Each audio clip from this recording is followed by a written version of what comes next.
Proud supporters of Africa this week.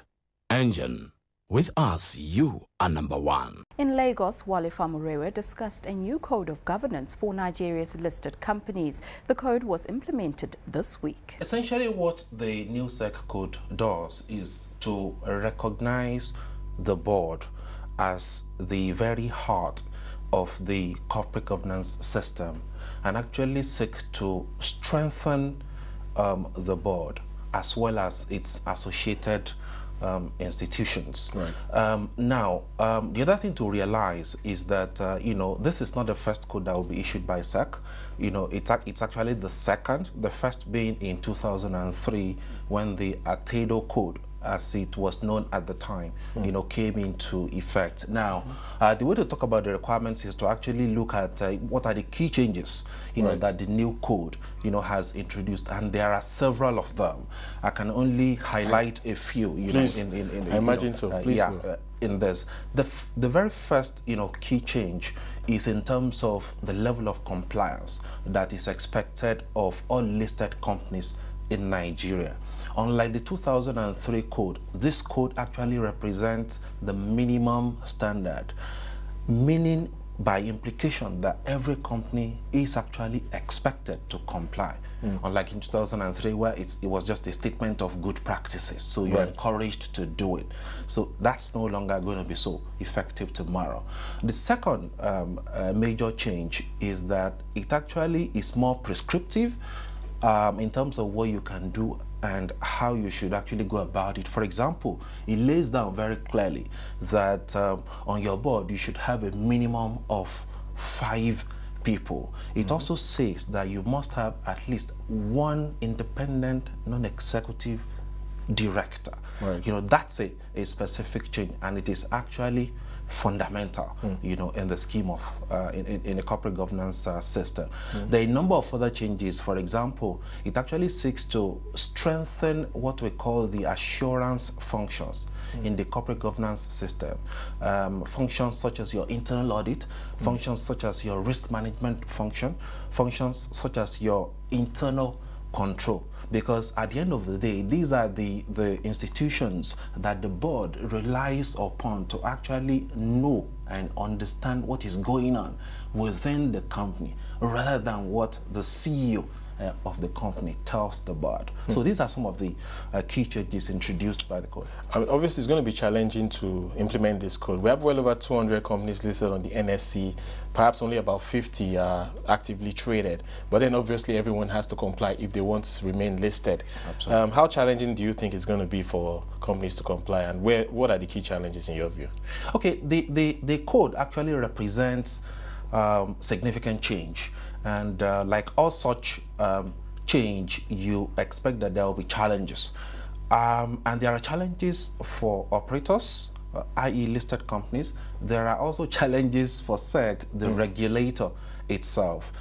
For example, the code expects you to comply, and it has actually gone ahead, to say you should demonstrate how you have complied. And it defines a hierarchy, right, by which you should do that, you should have that compliance. What that means is that companies have to now go back and define a mechanism to demonstrate to the outside world how they have actually complied. So don't be surprised if in a year's time, when companies come out with their annual report, for example, they've got to make a statement, indicating the extent, to which they have actually complied with the code. If you also look at board composition, it says you should have a minimum of 5 and specifies the criteria that those 5 must actually comply with. One of which is that one of them should be an independent non-executive director. And the code defines very clearly the things that you must pass for you to qualify as an independent non-executive director. So the issue is, what is the pool of people who potentially can meet that role, right, and how can we find them and incentivize them so much that they will want to come onto the board and actually discharge, their roles and responsibilities. So I imagine there will be a rush for absolutely, independent directors now. Absolutely. On the regulator side, what it means is that SEC itself has to actually, raise its game. It needs to actually lead by example and ensure that it is applying all of these rules, to itself as well. Another challenge for SEC itself is that it needs to also build additional capacity to actually enable it to monitor the level of compliance by the operator. So these are some of the challenges that we expect. 3 Kenyan insurance companies are racing to list their shares on the stock exchange in a bid to beat the December deadline when new ownership rules come into effect. John Mbugwa, General Manager at Chancery Right Insurance Brokers, explained. For the insurance industry, when they go to the Nairobi Stock Exchange, there will be more people bringing in funds, which are going to help the rate of growth, which is about 15% for now. And then it will be even near the rate which the banks are growing. Obviously, it's other things that investors need to consider is the huge discrepancies in Kenya between the life insurance market and the short-term insurance market. Life insurance doing well, but not other sectors of the insurance market. Why is that? One has been historical in terms of the growth which has been there, and in terms of the economic growth in the country.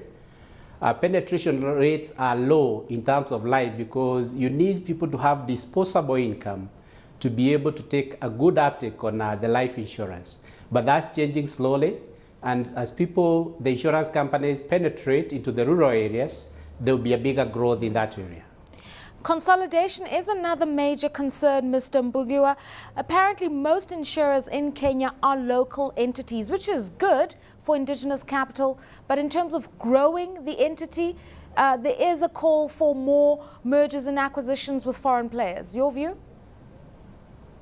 Yes, you are right in what you have said. And some of the insurance companies in Kenya are going regional. They have gone into Uganda, into Sudan, and others are going as far as Malawi, and some also want to attract foreign investment. The immediate past president of the Chartered Institute of Management Accountants addressed South African professionals on the strategic role of the finance professional today. In fact, if I were to draw an analogy of the profession of journalism itself, the whole world has begun to get closer to the action on many fronts because of embedded journalism. That is almost akin to what we're talking about finance professionals, getting embedded in the business, understanding what is happening, and bringing really a first-person perspective to the managers with whom they work. So that leads well into where we, as CIMA, the organization, is suggesting that finance professionals should move into the area of being a business partner. Okay? Now, gone are the days when you had controllers. The word controller is a bad word. It's a bad news. No one likes to be controlled. Yet one likes to be influenced and managed by a partner. And that is the role that the next generation of finance professional must play. And this was the thrust of his delivery on the subject. My visit actually is to change the mindset of finance professionals. To cut a long story short, basically finance professionals have been too engrossed in the detail, too much involved in their own backyards, rather than adding strategic value to the organizations that they work for. So when you're talking strategic value, it means more than just short-termism, which is perhaps one of the reasons why over the last few years the whole world came into this crisis it fell into, because of that short-termism. There was no long-term sustainable strategic value added to organizations. And that is where we see finance professionals able to add a lot more value. He was less perturbed by the impact of South Africa's challenging new laws on the finance professional. In fact, I'm quite surprised that it is so late in the day that South Africa is moving down this path. In many other countries, the Consumer Protection Act has been there for quite some time, and so has the tenets of the corporations law that you're talking about. And directors have been always held responsible. In fact, I do a lot of work with the Australian Institute of Company Directors as well. And directors have been held personally responsible for a lot of these issues. And therefore, in that context, they need to be advised appropriately. And that is another role I see finance professionals able to add value in. Aubrey Joachim believes there are lessons to be drawn from the financial and markets crisis of recent years. Unlike the past, perhaps during the Enron and WorldCom era, when the financial professionals actually did things which were untoward and not quite appropriate. In the last financial crisis, the role of the accountant was that they did not do anything. They remained silent. They failed to call the shots. They failed to advise the general public, plus the organizations they were in, or the leadership of those organizations, that the organizations were making unsustainable profits, that they couldn't, that things were not quite right. And therefore, following the change that has happened, finance professionals are now encouraged to be much more open. So therefore, in an organization even like CIMA, which I'm sure, just like in any other professional accounting bodies, there is a strong focus on ethics.